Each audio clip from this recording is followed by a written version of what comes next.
সম্মানিত দর্শক মণ্ডলী, আল্লাহ রাব্বুল আলামিন আমাদেরকে যে ধর্ম দিয়েছেন সেটি হচ্ছে পূর্ণাঙ্গ ধর্ম। সর্বকাল এবং সর্বকালের যুগের এবং প্রত্যেক সময়ের মানুষের জন্য সেটা প্রযোজ্য বা পারফেক্ট। শরীয়তের বিধান অনুযায়ী মুসলিমদের সাথে মুসলিমদের ব্যবহার কি হওয়া উচিত, একজন মুসলিম কাফিরের সাথে কিভাবে আচরণ করবে, কি ব্যবহার করবে, তার সাথে কিভাবে জীবন অতিবাহিত করবে, এই বিষয়গুলি খুব জানা দরকার। যেহেতু আমরা ভারতবর্ষে জীবনযাপন করছি, এখানে অমুসলিমদের সংখ্যা বেশি এবং আমাদের সংখ্যা কম। তাই আমরা অ্যাজ এ মুসলিম তাদের সাথে কিভাবে ব্যবহার করা উচিত বা আমাদেরকে হাদিস কোরআন এ ব্যাপারে কি বলে।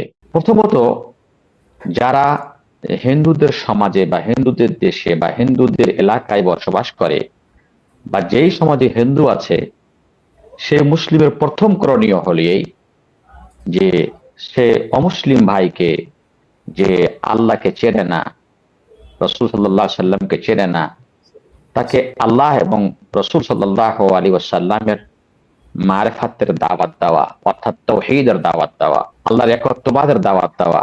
আর দাওয়াত দেওয়াটা আমাদের ফরজ, কারণ যে আল্লাহ রাব্বুল আলামিন আদমের সন্তানকে সৃষ্টি করার পরে তাদের হিদায়াত এবং কল্যাণের খাতিরে সময়ে সময়ে রসুলগুলো প্রেরণ করে থাকেন বা প্রেরণ করেছিলেন। তাদের উদ্দেশ্য ছিল যাতে মানব জাতিকে এই বার্তা পৌঁছে দেওয়া, ওয়াবুদুল্লাহ মা লাকুম মিন ইলাহিন গায়রু, তোমরা আল্লাহ রাব্বুল আলামিনের ইবাদত করো এবং আল্লাহ ছাড়া অন্য কারো ইবাদত করো না। এই দাওয়াত রসুলদের দাওয়াত। যেহেতু রাসূলুল্লাহ সাল্লাল্লাহু আলাইহি সাল্লাম এবং রসুলগণের সিলসিলা শেষ হয়ে গেছে, তাই এই দায়িত্ব অর্পিত হয়েছে ওলামায়ে কেরামদের প্রতি। তাই এবং ওলামায়ে কেরামদের সাথে সাথে যাদের জ্ঞান আছে, যারা সব ধর্ম সম্পর্কে যারা জানে, তাদের উচিত অমুসলিম ভাইদেরকে দাওয়াত দেওয়া। কারণ যদি আপনার মাধ্যমে কোন একজন অমুসলিম যদি মুসলমান হতে পারে, তাহলে রাসূলুল্লাহ সাল্লাল্লাহু আলাইহি সাল্লাম বললেন, লা ইয়াহদিয়াল্লাহু বিকা রাজুলান ওয়াহিদান খায়রুন লাকা মিন হুমুরিন নাম, তোমার মাধ্যম দিয়ে যদি কোনো ব্যক্তিকে আল্লাহ হেদায়েত দিয়ে দেয়,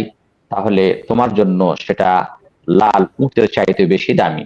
আল্লাহ রাব্বুল আলামিন আমাদেরকে, অর্থাৎ উম্মতে মুহাম্মাদিয়াকে বলেছেন, তাদেরকে ইঙ্গিত করে বলেছেন, কুনতুম খায়রা উম্মাহ উখরিজাত লিন-নাস তা'মুরুনা বিল মা'রুফ ওয়া তানহাউনা আনিল মুনকার, তোমাদেরকে এই জন্যই আনা হয়েছে যাতে তোমরা মানুষকে সৎ কাজের আদেশ দাও এবং খারাপ কাজ থেকে নিষেধ করো।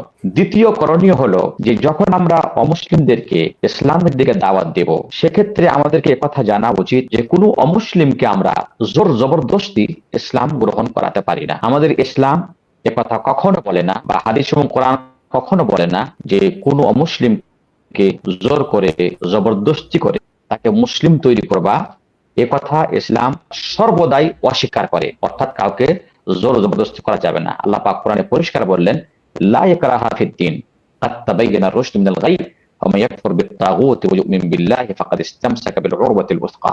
আল্লাহ বলেন, লা ইকরাহা ফিদ-দীন, ইসলামে জোর জবরদস্তি নেই, অর্থাৎ কাউকে জোর জবরদস্তি করা যাবে না। সালেম ওমর রাদিয়াল্লাহু তাআলা আনহুর খিদমতকারী, তিনি বলছেন যে একদা উমর রাদিয়াল্লাহু তাআলা আনহু একটি বৃদ্ধা মহিলাকে বললেন, সে মহিলা ছিল খ্রিস্টান মহিলা। উমরে ফারুক বললেন যে আসলিমি তাসলামি, তুমি ইসলাম গ্রহণ করো, তাহলে তুমি সদা সর্বদা সুস্থ থাকবে, ভালো থাকবে, হেফাজত থাকবে, তোমার কোনো ক্ষতি হবে না ইহকালে পরকালে। উমর রাদিয়াল্লাহু আনহু দাওয়াত দেওয়ার পরে সে মহিলা ইসলাম গ্রহণ করলো না। আল্লাহ পাককে সাক্ষী করে উমর বললেন, আল্লাহুম্মা ফাশহাদ, হে আল্লাহ তুমি সাক্ষী থাকো যে আমার যেটা করণীয় দায়িত্ব ছিল সেটা আমি পালন করলাম, কিন্তু জোর জবরদস্তি করা যেহেতু ইসলামের অঙ্গ নয়, তাই আমি সেই মহিলাকে জোর জবরদস্তি করে ইসলামে দীক্ষিত করতে পারি না। 3 নম্বর করণীয় হলো একজন মুসলিম যাতে কোনো অমুসলিমের প্রতি অত্যাচার না করে। একজন মুসলিমের জন্য হারাম, সর্বদা হারাম যে এক অমুসলিমের প্রতি অত্যাচার করা, জুলুম করা, এটা একজন মুসলিম হিসেবে হারাম। আল্লাহ রাব্বুল আলামিন হাদিসে কুদসিতে বলছেন, ইয়া ইবাদি ইন্নী হারামতু যুলমা আলা নাফসি ওয়া জাআলতুহু বাইনাকুম মুহাররামান ফালা তাযালামু। ইয়া ইবাদি, আল্লাহ পাক বলছেন বান্দাদেরকে, অর্থাৎ সর্বমানব কুলকে আল্লাহ রাব্বুল আলামিন সম্বোধন করে বলছেন, যে শোনো, অত্যাচারকে আমি আমার প্রতি হারাম করেছি এবং তোমাদের মধ্যেও হারাম করেছি, সুতরাং তোমরা কারো প্রতি অত্যাচার করবে না। এখানে আল্লাহ রাব্বুল আলামিন কারো প্রতি অত্যাচার করতে নিষেধ করেছেন। সে মুসলিম হোক, অমুসলিম হোক, খ্রিস্টান হোক, যে কোনো ধর্মের লোক হোক, তার প্রতি অত্যাচার করা হারাম। আল্লাহ পাক রাসূল বললেন, ইয়াকুমুদ যুলম, তোমরা জুলম থেকে বেঁচে থাকো, অত্যাচার থেকে বেঁচে থাকো, কারণ যে ফাইন্না যুলমা যুলুমাতুন ইয়াউমাল কিয়ামা, কেউ যদি আজকের দিবসে পৃথিবীতে কারো প্রতি অত্যাচার করে, তাহলে সে অত্যাচার কিয়ামতের দিনে তার জন্য অন্ধকারের কারণ হবে। সুতরাং কারো প্রতি অত্যাচার করা যাবে না, সে মুসলিম হোক অমুসলিম হোক। আমাদের ইসলাম আমাদেরকে এই কথাই শেখায়। 4 নম্বর করণীয় হলো যে আমাদেরকে অমুসলিমদের সাথে, কাফেরদের সাথে আমাদেরকে ন্যায় বিচার করতে হবে, ন্যায় বিচার করতে হবে, হক বিচার করতে হবে। এ বলে যে সে কাফের, আমি তার প্রতি জুলুম করব বা সত্য বিচার করব না, এটা ইসলাম কখনো স্বীকার করে না। আল্লাহ পাক কোরআনে বললেন, লা ইয়াজরিমান্নাকুম শানআনু কওমিন আলা আল্লা তা'দিলু ই'দিলু হুয়া আকরাবু লিত-তাকওয়া। কোন জাতির দুশমনী বা দৈরাচারী তোমাদেরকে যাতে ইনসাফ থেকে দূরে না সরিয়ে দেয়, ইনসাফ থেকে দূরে না সরিয়ে দেয়, তোমরা সর্বদা ইনসাফ করবে। কারণ ই'দিলু, তোমরা ন্যায় বিচার করো, হুয়া আকরাবু লিত-তাকওয়া, ন্যায় বিচার করা হচ্ছে তাকওয়ার নিকটবর্তী। অর্থাৎ সেই তাকওয়া, সত্য বিচার, সৎ বিচার মানুষকে তাকওয়ার দিকে নিয়ে যায়। 5 নম্বর করণীয় হলো আমাদের যে তাদের সাথে আমাদেরকে ইহসান করতে হবে, সৎ ব্যবহার করতে হবে, ভালো ব্যবহার করতে হবে, স্বচ্ছ চরিত্রের পরিচয় দিতে হবে। কারণ যে আল্লাহ পাক কোরআনে বললেন, লা ইয়ানহাকুমুল্লাহু আনিল্লাযীনা লাম ইউকাতিলুকুম ফিদ-দীনি ওয়া লাম ইখরিজুকুম মিন দিয়ারিকুম আন তাবাররুহুম ওয়া তুকসিতু ইলাইহিম ইন্নাল্লাহা ইউহিব্বুল মুকসিতিন। আল্লাহ পাক বলছেন যে আল্লাহ তোমাদেরকে ওই সমস্ত কাফেরদের সাথে সদ্ব্যবহার করতে এবং ইহসান করতে নিষেধ করেন না, যে কাফেররা তোমাদের সাথে যুদ্ধ করে না, যারা তোমাদের ধর্ম সম্পর্কে লড়াই করে না, তোমাদের বাড়ি থেকে বের করে দেয়নি, এই সমস্ত কাফেরদের সাথে তোমাদেরকে সদ্ব্যবহার করতে নিষেধ করেন না। অর্থাৎ তোমরা সদ্ব্যবহার করো সেই কাফেরদের সাথে যারা তোমাদেরকে বাড়ি থেকে বের করে না, যারা তোমাদের দিন সম্পর্কে তোমাদের সাথে যুদ্ধ করে না, তাদের সাথে সদ্ব্যবহার করো। এবং ষষ্ঠ করণীয় হচ্ছে যে যাতে আমরা তাদের সাথে ইহসান করি, ভালো কাজ করি, তাদের উপকার করি। কাফেরদের উপকার করা, এমনকি এক আবলা জন্তুর প্রতি ইহসান করা, এটাও একটা পুণ্যের কাজ। তাই যে যারা মানুষ, যারা জ্ঞান রাখে, তাদের সাথে সদ্ব্যবহার করলে পারে, ইহসান করলে পারে, আল্লাহর কাছে বেশি পূর্ণিত হবেন। তাই আপনি কোনো কাফেরকে আপনি হাদিয়াও দিতে পারেন, আপনি তাকে আপনার সাদাকা, যে সাদাকার নফল সাদাকা, আপনি সে সাদাকার মাল দিতে পারেন, হ্যাঁ, যাতে করে তার উপর আপনি ইহসান করেন।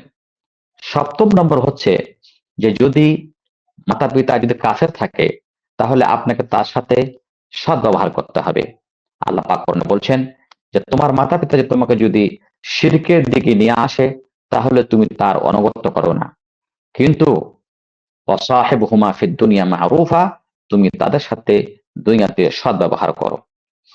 8 নম্বর হচ্ছে যদি কাফের যদি আপনার প্রতিবেশী হয়, তাহলে আপনাকে তার সাথে সদ্ব্যবহার করতে হবে।